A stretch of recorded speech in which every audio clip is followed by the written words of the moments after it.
Sense making at the frontier.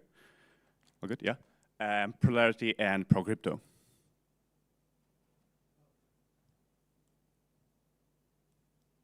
Right. So a few things I'm not going to talk to you about. I'm not going to talk to you about Vacu, which is a peer-to-peer communication protocol with a focus on privacy and sensor persistence.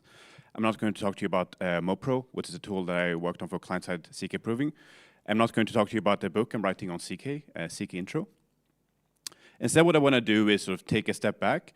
And basically, I've been going to these like conferences and pop-up cities and hackathons and so on for many years now. And what I've noticed is that there are like a lot of philosophies that people are inventing or keep coming back to. So whether it's like Cypherpunk, Solarpunk, Lunarpunk, DIAC, Plurality, Bronze Age mindset, and so on. And I think what I've noticed is that a lot of these philosophies, they often come in conjunction with some technology. So as technologies develop, people sort of come up with new philosophies or sort of revisit old ones to sort of make sense of what's happening. So that's whether it's like cryptocurrencies or programmable cryptography or biodefense or what have you. And oftentimes these philosophies are sort of developed and talked about at these like various types of social experiments in that context. So if it's DAOs or network states or pop cities or citadels, where people have this kind of doing these kind of experiments and trying to figure out different ways to coordinate. It's obviously like a very biased subset. There's many ways to slice a cake. So in the whole AI world, there's also like another set of technologies and philosophies that are developing.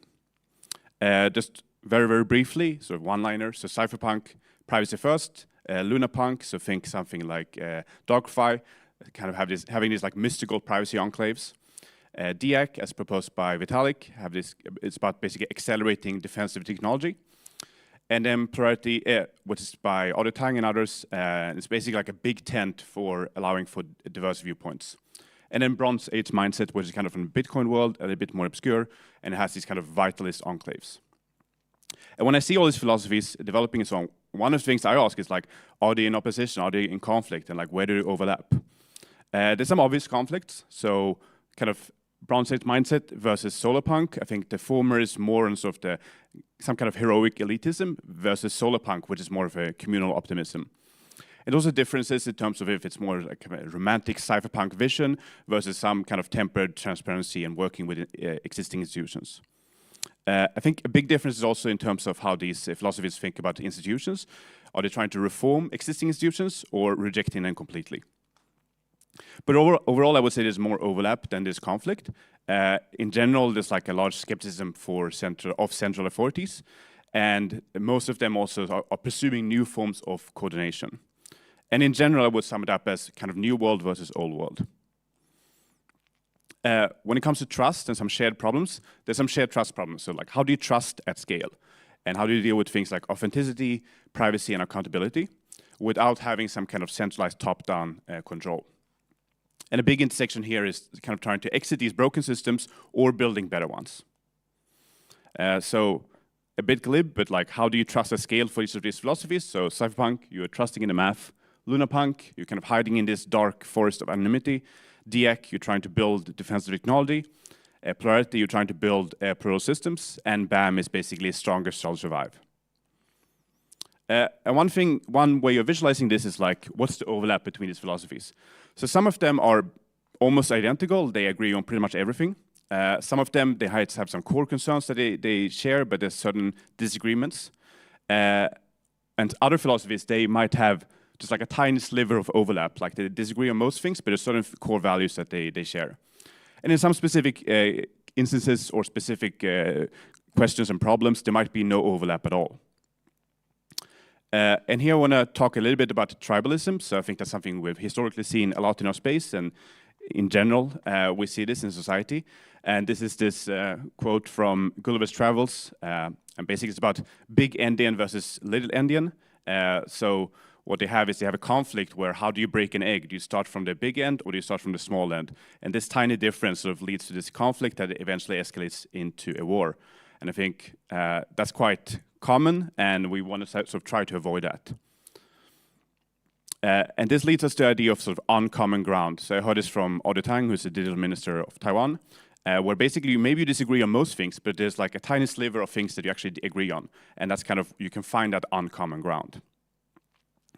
And this leads into the idea of plurality. So plurality, 说位 in Chinese, refers to something being both digital and plural, and can be used both as a noun and a verb. And essentially what it is a kind of vision for digital democracy in the 21st century, where it's neither sort of mountain man nor king tyrant. So it's neither sort of a Bitcoin max in the mountains with their own water supply and completely self-sufficient, nor is it some kind of king tyrant, Zuckerberg, Facebook top-down internet. And basically it's about how do we develop this technology for collaborating across social differences. It's using Taiwan as a case study, and it also has sort of its origins, or trying to revisit the origins of the original vision of the internet. And it's a book written by Glenn Weil, Audie Tang, and with contributions from Vitalik and many other people in the ecosystem. And one way I like to think of pluralities is essentially like a big tent. So how do you accept different viewpoints and encourage these parallel enclaves? I also want to mention this famous book by Karl Popper called Open Society and Its Enemies. And in it, he talks about the paradox of tolerance, where basically you have some system, but and you want to have a lot of tolerance within that system, but there are some extremes that sort of threaten the system. And in order for the system or society to survive, you need to be intolerant towards intolerance. And we'll come back to that later. So what does this have to do with technology? So programmable cryptography, I think there's lots of interesting overlap here with a lot of these ideas. And cryptography is about securing digital information, and programmable cryptography basically adds computation on top of that. So you have a bunch of tools like CK, MPC, FHC, PR, IO, so synchronous proofs, multi-party computation, fully homomorphic encryption, private information retrieval, and indistinguishable obfuscation. And a very, very high level, maybe some of you are familiar with this already, but like very basic. With CK, you can, for example, take a passport and prove that you're above the age of 18 without revealing anything else, and doing that with the signature in the passport. And basically, it allows for general purpose, privacy, and succinctness. And at a very high level, if CK is single player, MPC and FHC is multiplayer. So sort of dealing with your own secrets versus multiple people's secrets. And then IO is kind of God mode. And basically what you have with this is you have a bunch of flexible Lego blocks, and you can use it to solve these various trust problems that we see with cryptography. Going back to plurality, so they have this vision of like digital democracy, right? And what we're trying to do is kind of enshrining these plural freedoms and rights as a foundation for a digital democracy. And they liken it a bit to an operating system and applications on top. So you have a kernel space and then user space. So the kernel space is kind of hard and fundamental. So hard, you can think of it a bit like rule of law or sound money, or in this case, cryptographic hardness. And then you have a user space on top that's sort of more flexible, and people might build businesses or whatever have you, or applications on top. And what is the framework that they're using in plurality as well is that they identify these various dimensions that build on top of each other. So starting off with some notion or multiple notions of identity, and then association on top of that, and then commerce, contracts, and then finally access. And I also want to point out that this idea of democracy doesn't just apply to sort of nation states. It's kind of a general way of thinking about how do we government various platforms and so on. So for example, how does governance for Twitter work? What is the notion of identity in a social network, and so on. As an aside, there's like a lot of overlap here with privacy in Ethereum in terms of concerns. It's not going to be a focus of this talk, but I just want to mention it. So for example, there's certain operations you want to do, whether it's like writing things on or off chain, and then how do you read that data privately? And it might apply in different domains, so identity or finance or governance. What I want to do is just look at a few case studies where programmable cryptography is useful for these various dimensions, so you can sort of get a bit of feel for how this works. So for identity, we'll look at Rarimo, association, cursive, commerce, privacy pools, and Railgun, and for access, CKPTP and CK email. So first up, identity. So the challenge here is anonymity versus central control. So on the left here, you have, so no one knows you're a dog on the internet, and on the right, you have this kind of top-down surveillance state. And both are kind of failure modes in a sense, because you have things like cyber resistance and so on, and reputation you want to have.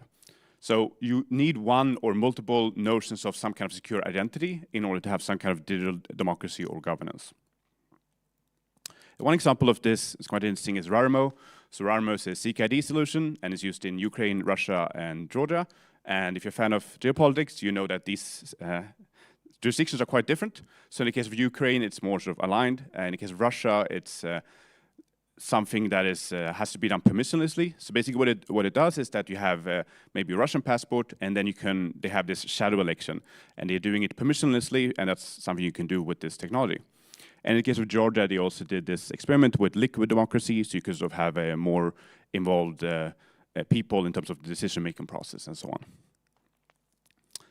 More examples, there's also things like World ID has a lot of users. And in general, we see a lot of governments that are slowly catching up. So whether it's Taiwan, they have this some POCs from the Ministry of Digital Affairs. The EU, they've also started looking at what this might look like from kind of a standards point of view. And there's many, many other examples. I also want to mention social key recovery. We'll go into that a bit later down the line, but if you have this notion of identity and it's some kind of self-sovereign identity in terms of a key pair, you do want to have some kind of social recovery mechanism. So how do you deal with that is another problem where programmable cryptography can help. When it comes to association, I think you can think of it as like public versus private, but that's usually not how things work in practice. Usually we live in some kind of common context. So for example, this room, or maybe you have a private group chat with some friends, and it's important how you sort of establish and protect that common context. And it's not just like private for your eyes only or public for everyone. And like it's a non-trivial problem because, for example, if you have a private group chat, how do you deal with things like unilateral oversharing? That's non-trivial, and there's many such examples. One thing I want to mention here is this application called Cursive. So it's sort of a social app that was developed in this space. Maybe some of you are familiar with it. And they have this idea of private set intersection. So the way it works is that, let's say you have some embarrassing music taste and you want to find out if your friend also shares the same embarrassing music taste. What you can do is basically share this, but you won't reveal what your embarrassing music taste is unless you actually match. So that's the kind of private set intersection part. And this is also done technologically through 2PC specifically. So you're not revealing it to a central server or anything like that. And with this, they have this kind of idea of digital pheromones, where basically you give up some kind of pheromones, and then if other people have the receptors, then you can sort of match. And I think this is very interesting because it's an example of a new type of affordance that you don't see from traditional social networks. And you can sort of create these new ways of interacting with this technology. When it comes to commerce, at a high level, you can look at it a bit like cash versus CBDC versus crypto. And cash is kind of dumb, but it works really well. Like if I pay for a coffee, then the cashier can't see my entire transaction history. But obviously, the digital world enables a lot more, both good and bad. So when we look at CBDCs, it might be convenient or whatever, but it allows for like unprecedented sort of top-down control and surveillance. So that's not necessarily what we want. When we comes to like public blockchains like Bitcoin and Ethereum, they're great, but they're usually transparent, right? And that's a problem in terms of privacy and getting this kind of fungibility property that we want from money. So there's lots of people who have sort of been finding solutions for this. And I think in the Ethereum world, one example is Tornado Cash. Many of you are probably familiar with what sort of happened with that, but basically what happened is that it's a way to get privacy on Ethereum using CK proofs.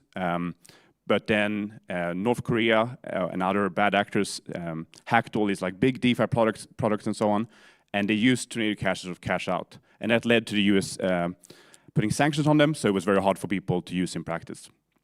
But because programmable cryptography is very, very sort of flexible, people have found out ways to sort of improve on this. So there's this thing called Privacy Pool that was just launched this year. And basically they have a similar thing to Tornado Cash, but they also had this notion of proof of innocence. So basically what you can do is you can, as a user, you can get privacy and disassociate your funds from a big hack. So if a big hack happens and people suspect it's like a bad actor, you can prove that your money had nothing to do with it. And there's also other products like Railgun that have been run for a while and it's growing a lot that sort of do the same thing but for DeFi. When it comes to access, access is kind of a fundamental right. So we want to have availability of information. We don't want any type of censorship.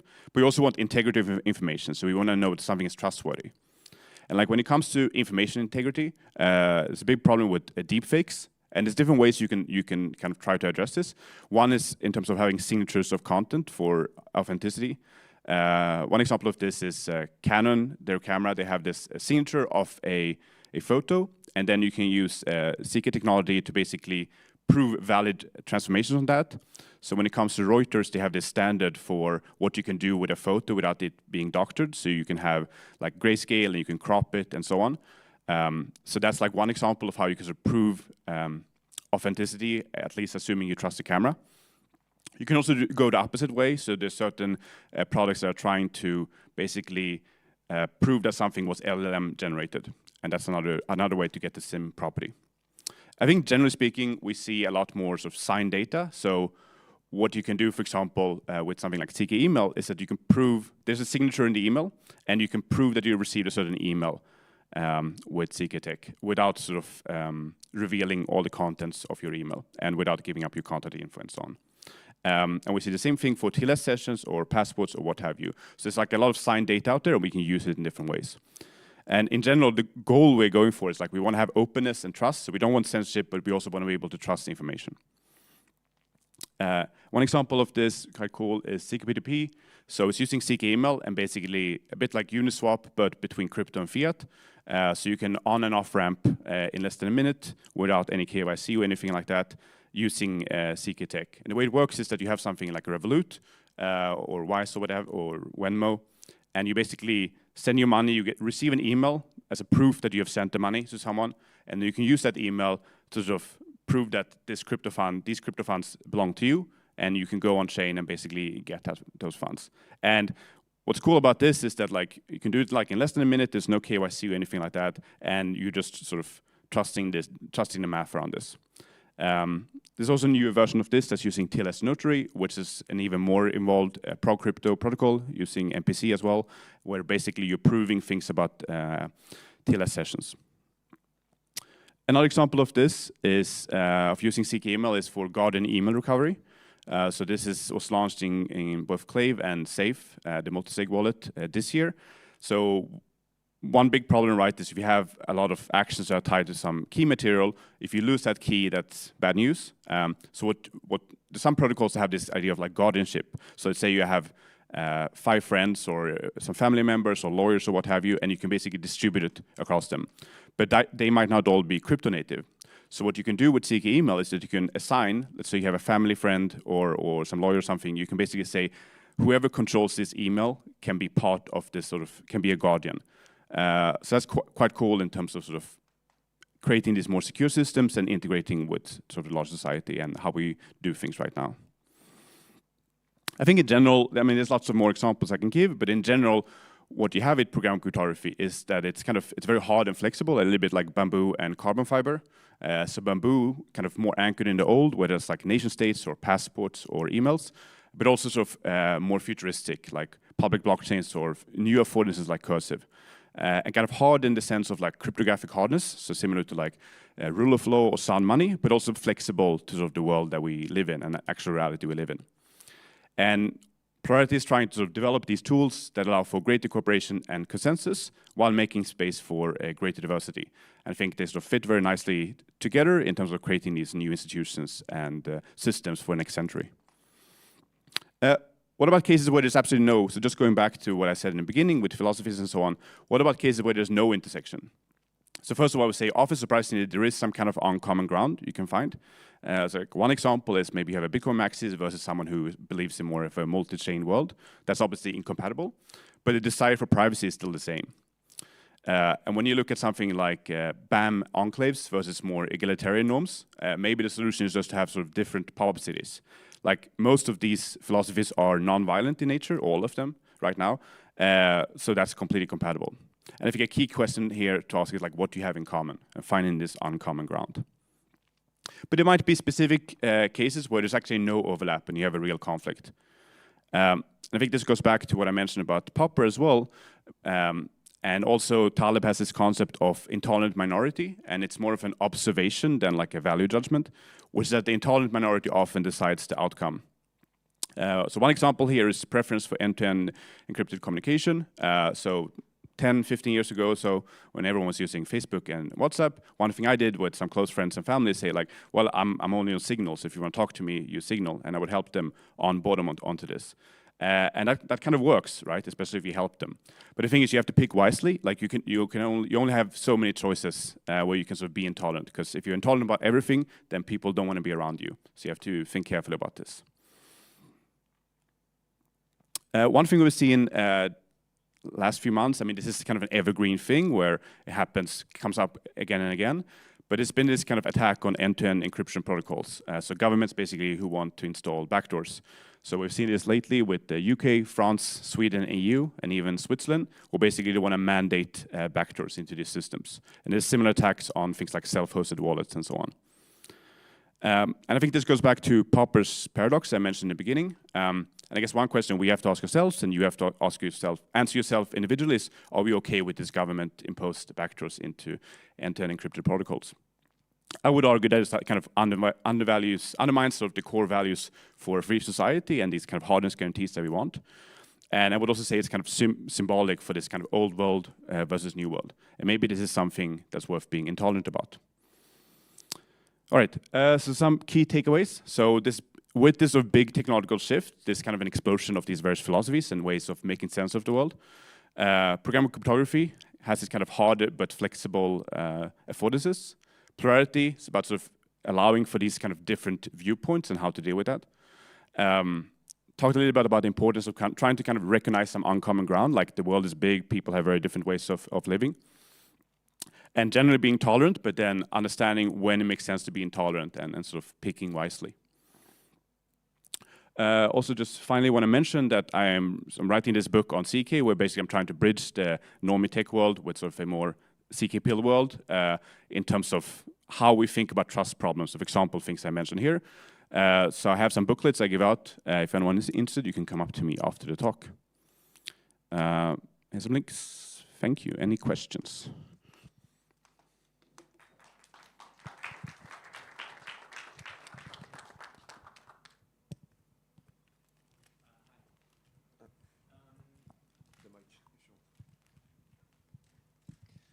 So my question is, so regarding AI and large language models, and particularly when they are centralized, like OpenAI, etc.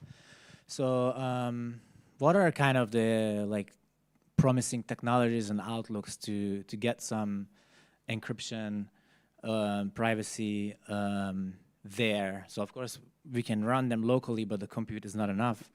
So is there any ZK or anything that is you think is going to be big?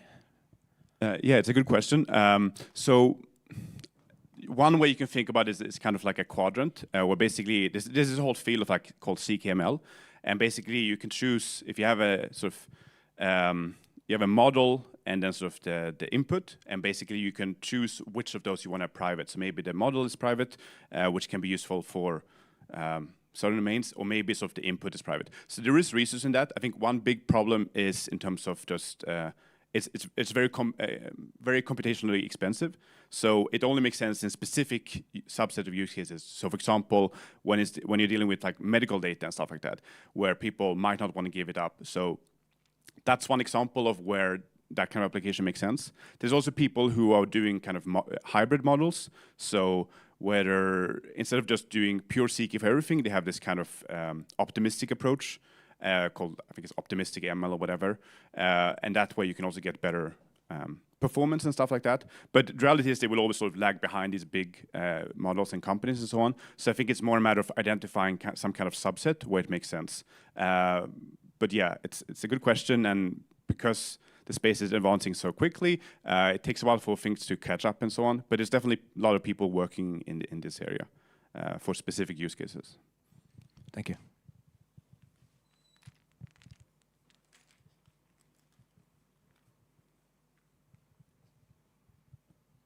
Hey, yeah.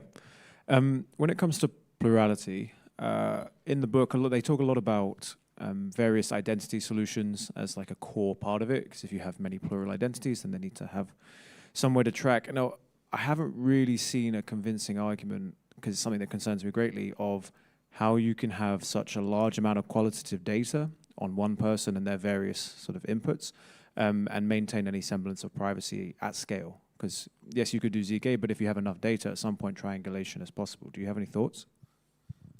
Well, I would say that it's already the case that things are moving into a more digital direction, right? Like identities are, right now a lot of identities are implicit and so on, but they're becoming more and more explicit. So for example, a social graph is becoming more explicit with social networks and so on, and the same thing with passport data and so on. So I think what you can do with this technology is to sort of integrate with these digital systems, and then it's never going to be perfect, but I think you can still improve on the status quo, basically. I think that's what I would say. And then it's hard because a lot of this has to do with sort of the tension in the current society we live in as well. So it's a little bit of like, for example, some things might be a side effect of big tech and an ad-driven business model. So to get around that, to actually solve that problem fundamentally, you would probably need like other types of business models. When it comes to nation state, I think that differs a lot depending on jurisdiction you're in, how open they are to that kind of those type of solutions. I would say that one thing that's generally underexplored, because the technological domain that we're in is quite deep, and the legal domain is also quite deep. So there's also a lack of communication between the two. I think one example of some people are doing a good job here are like the Zcash people, because they care a lot about privacy, but they've also been talking to people in Washington, and it turns out there are actually people, like subsets of people in sort of the establishment that also care about privacy for various reasons. So I do think that's kind of how you move that forward, but it's definitely a non-trivial problem. And then you can talk about specifics in terms of triangulation and what information to give up and so on, and that's a deeper conversation. Yeah, and just an extension, sorry. Do you personally believe that any time in the next sort of decade, we're going to have that integration where, let's say, nation-state level governance will respect privacy levels on identity solutions like this? I think some jurisdictions will have that, yes, but maybe not all of them. Cool.